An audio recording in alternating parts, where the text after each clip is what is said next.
Thanks for staying with us. Now we have something lovely and sweet to kick off the summer holidays in the kitchen this morning. Lisa Mullaney from the P3 Cafe in County Cavan is here with us this morning. Good morning to you, morning. Lisa. How are we getting on? Great, thank you. How are So you? we're making red velvet cupcakes. We are indeed. And we can't get over how soft they are. We're just going, how are they so soft? And this, you said, a recipe you tried the first time, you loved it, and you've stuck with this recipe That's ever exactly since. it. Yeah, if it's not broken, don't fix it. Yeah. Oh, well, Yeah. bloody hell, it's pretty... And I've had one already, and it's very good. Right, I'm going to frost. We're doing a competition who can frost the better while you go and get cracking how to make start it. making it Yes, there. so we're going to start with our dry ingredients. So in here we have self-raising flour, and the recipe for this is online as well. Yeah. And we're going to sift in some baking powder, some bicarbonate of soda, and a bit of cocoa powder, because everybody loves a bit of chocolate. And you want to make sure you sift all of this just so that it's nice and fine when it's going into the mix. And then what we'll do is we'll mix in our sugar afterwards. And you want to make sure there's no lumps in the mix if you can, where possible. That's nice and quick and easy. We'll mix in our sugar. And we'll just break up any lumps that are in there for the sugar so that it's nice and soft. That's our dry mix ready to go. Yeah. We'll prepare our wet mix. So in here I have vegetable oil. Now maybe this is the secret to how soft I was going and to say, squishy so they vegetable are. oil I wouldn't have thought you put into this, so maybe this is why they're lovely and soft. Possibly. And in here I have some buttermilk.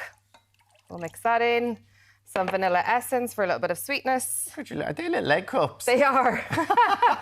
And the lovely red colour that you want on your cupcakes. So what is that? Is that just a red food colouring? Food colouring, yeah. And we're going to mix in then 2 eggs. So 1 and 2. And you just want to beat this until it's smooth. You don't want to Sorry, overbeat I'm looking it. at Tommy's display here. He's taking over the He's whole making a little plate. stick man or something, is he? So you can see that lovely red colour there. Oh, look if at you that. don't think it's red enough, what you can do is obviously add more red food colouring if you need to. And then we're just going to pour that into our dry ingredients, mix it up, and that's your mix ready to go. So there's no beating, nothing too hard or difficult with this one. You just mix it all up. What red food colouring did that go in there? Sorry. Yeah, red I food wasn't colouring, watching. exactly. You were You're too doing busy your decorating. masterpiece. He was doing his masterpiece. Yeah, that's it. Right. And so it's... what are you doing next? So I'm just mixing in the dry and the mixing. wet ingredients. You don't need to overbeat it. You want to be nice and gentle with it as well. It's kind of looking like, almost like a pancake batter. Yeah, That's it's very kind of how sloppy, isn't it? Exactly, yeah. And what I usually do is I'll actually pop it back into my jug because it makes it easier then to pour it into the cupcake. So that's the finished mixture. That's the finished mixture. Wet That's how easy it is. Yeah. How That's much flour exactly goes into it? So in this one here, what I've done is 150 grams. Right. But what you can do is, this recipe is great to scale up or scale down depending on how many you want to make. Okay. This will make about 20 cupcakes. So we're just going to pour a little bit in here Definitely to need get that us jug started. to pour it, wouldn't you? Yeah. So you want to fill them up about 2/3 full. And what that'll do is that'll just bring it right up to the top of the cupcake as it rises in the oven. Oh. Well done.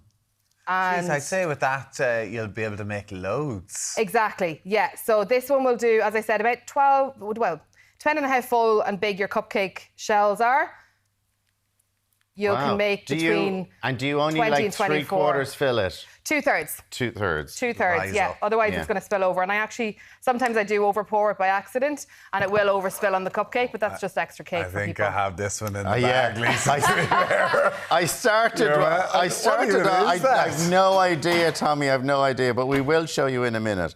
I've got the oven preheating there to Okay. 160 degrees, and they're going to take about 18 minutes to cook.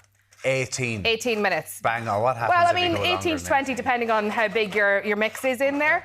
What you'll do is you'll use a little skewer to just test them. If the skewer comes out dry, that means your cake is made. Okay. And what are you doing then? And now we're going to make the delicious frosting that you've just used to top your right, cupcakes okay. there. There's our little. That's myself and Tommy's little. Mine's holding a little rugby ball. Oh, do we get an audience vote on that one? Who wins? I wonder.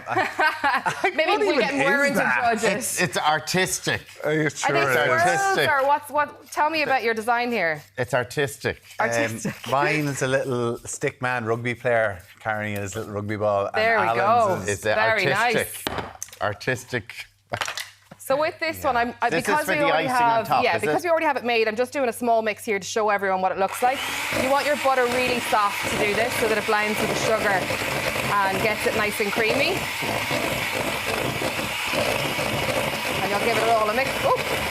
biting butter and sugar on you guys there. But we'll get it all nice and soft. And once it's all creamed up, so you can see there, it happens really, really quickly. Yeah.